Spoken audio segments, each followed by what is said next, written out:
എക്സലിലെ power query ഉപയോഗിച്ച് ഒരു ടേബിളിലെ പല കോളങ്ങളിലെ ഡേറ്റ നമുക്ക് ആവശ്യമുള്ള രീതിയിൽ കമ്പൈൻ ചെയ്യുന്നത് എങ്ങനെയെന്നാണ് ഈ വീഡിയോയിൽ നമ്മൾ ഡിസ്കസ് ചെയ്യുക.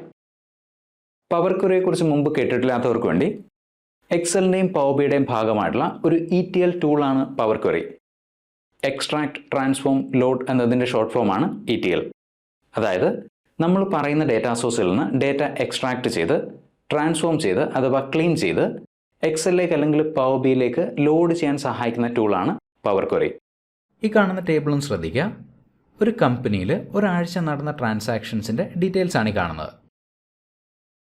ആദ്യത്തെ കോളത്തിൽ ട്രാൻസാക്ഷൻ ID, രണ്ടാമത്തെ കോളത്തിൽ കസ്റ്റമറിൻ്റെ ഫസ്റ്റ് നെയിം, മൂന്നാമത്തെ കോളത്തിൽ കസ്റ്റമറിൻ്റെ ലാസ്റ്റ് നെയിം, നാലാമത്തെ കോളത്തിൽ കസ്റ്റമറിൻ്റെ കമ്പനിയുടെ പേര്, അഞ്ചാമത്തെ കോളത്തിൽ സിറ്റി, ആറാമത്തെ കോളത്തിൽ കൺട്രി. ഇനി നമുക്ക് വേണ്ടതാണ് രണ്ടാമത്തെയും മൂന്നാമത്തെയും കോളങ്ങളിലുള്ള ഫസ്റ്റ് നെയിം, ലാസ്റ്റ് നെയിം എന്നിവ കമ്പൈൻ ചെയ്ത് ഒരൊറ്റ കോളത്തിലേക്ക് കിട്ടണം. അതുപോലെ തന്നെ 4, 5, 6 കോളങ്ങളിലെ കമ്പനി, സിറ്റി, കൺട്രി എന്നിവ കമ്പൈൻ ചെയ്ത് ഒരൊറ്റ കോളത്തിൽ കിട്ടണം. അതായത് ഫൈനൽ ടേബിളിന് ആകെ 3 കോളങ്ങളെ ഉണ്ടാവൂ. ആദ്യത്തെ കോളത്തിൽ ട്രാൻസാക്ഷൻ ID, രണ്ടാമത്തെ കോളത്തിൽ കസ്റ്റമറിൻ്റെ ഫുൾ നെയിം, മൂന്നാമത്തെ കോളത്തിൽ കസ്റ്റമറിൻ്റെ അഡ്രസ്സ്. ഇനി എക്സലിലെ പവർ ക്വയറി ഉപയോഗിച്ച് ഒരു ടേബിളിലെ 2 അതിലധികമോ കോളങ്ങളിലെ ഡേറ്റ നമുക്ക് ആവശ്യമുള്ള രീതിയിൽ കമ്പൈൻ ചെയ്യുന്ന എങ്ങനെയെന്ന് നോക്കാം. ഈ കാണുന്ന ഡേറ്റ എക്സലിൻ്റെ പവർ ക്വയറി എഡിറ്ററിലേക്ക് ലോഡ് ചെയ്യാനായിട്ട് ഡേറ്റ കൊടുത്തിട്ടുള്ള സെല്ലുകളിലെ ഏതെങ്കിലും ഒരു സെല്ല് ക്ലിക്ക് ചെയ്യുക. ഡേറ്റ ടാബിൽ പോവുക. Get data from other sources from table range. നോക്കുക, ക്രിയേറ്റ് ടേബിൾ എന്നൊരു ഡയലോഗ് ബോക്സ് വന്നു. ഡേറ്റ കൊടുത്തിട്ടുള്ള സെല്ലുകൾ ഓട്ടോമാറ്റിക്കലി സെലക്ട് ചെയ്യപ്പെട്ടാൽ കാണാം.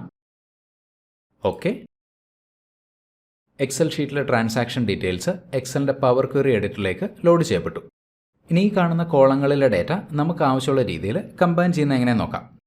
ആദ്യം ഫസ്റ്റ് നെയിമും ലാസ്റ്റ് നെയിമും കമ്പൈൻ ചെയ്യാനായിട്ട് ഫസ്റ്റ് നെയിം കൊടുത്തിട്ടുള്ള കോളത്തിൻ്റെ കോളം ഹെഡറിൽ ക്ലിക്ക് ചെയ്യുക.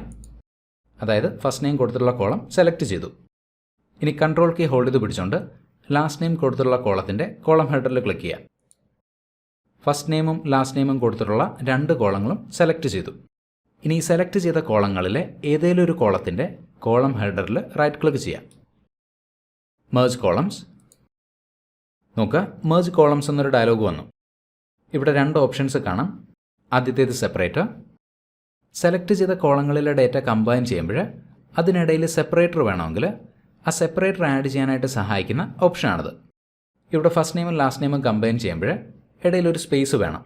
ആ സ്പേസ് ആഡ് ചെയ്യാനായിട്ട് സെപ്പറേറ്റർ, സ്പേസ് സെലക്ട് ചെയ്യുന്നു. അടുത്തത് ന്യൂ കോളം നെയിം, അതായത് പുതിയതായിട്ട് ക്രിയേറ്റ് ചെയ്യപ്പെടുന്ന കോളത്തിൻ്റെ പേര്.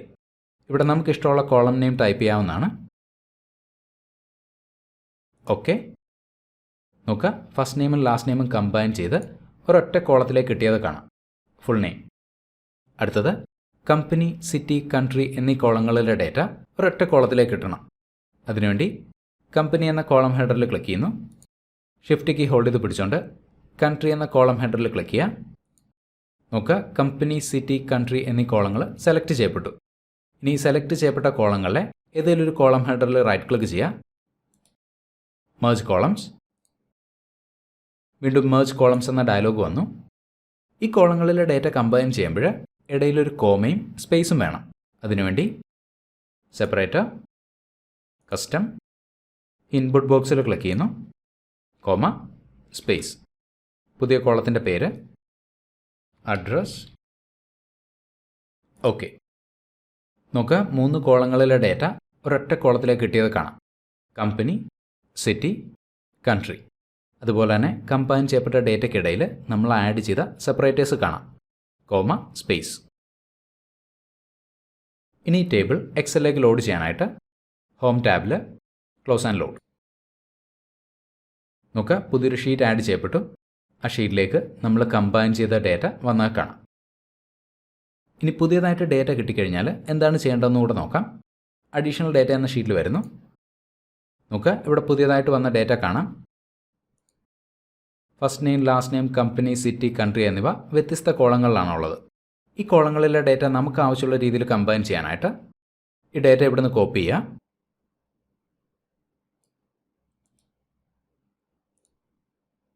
ഇനി എക്സലിൻ്റെ പവർ ക്വറി എഡിറ്ററുമായിട്ട് നമ്മൾ കണക്ട് ചെയ്ത ടേബിളിന് താഴെ പേസ്റ്റ് ചെയ്യാം. Right click, paste. നോക്കുക, ടേബിളിലേക്ക് പുതിയതായിട്ട് വന്ന ഡേറ്റ ആഡ് ചെയ്യപ്പെട്ടത് കാണാം. ഇനി പവർ ക്വറി എഡിറ്റർ ഉപയോഗിച്ച് നമ്മൾ ക്രിയേറ്റ് ചെയ്ത ഔട്ട്പുട്ട് റിഫ്രഷ് ചെയ്യാം. Right click, refresh. നോക്കുക, പുതിയതായിട്ട് വന്ന ഡേറ്റ നമുക്ക് ആവശ്യമുള്ള രീതിയിൽ കമ്പൈൻ ചെയ്യപ്പെട്ടു. കസ്റ്റമറിൻ്റെ ഫുൾ നെയിം, കസ്റ്റമറിൻ്റെ അഡ്രസ്സ്. എക്സലിലെ പവർ ക്വറി ഉപയോഗിച്ച് ഒരു ടേബിളിലെ ഡേറ്റ നമുക്ക് ആവശ്യമുള്ള രീതിയിൽ പല കോളങ്ങളിലേക്ക് സ്പ്ലിറ്റ് ചെയ്യുന്നത് എങ്ങനെയെന്നാണ് അടുത്ത വീഡിയോയിൽ നമ്മൾ ഡിസ്കസ് ചെയ്യുക. അതുവരേക്കും keep watching, keep learning. Wish you A great day.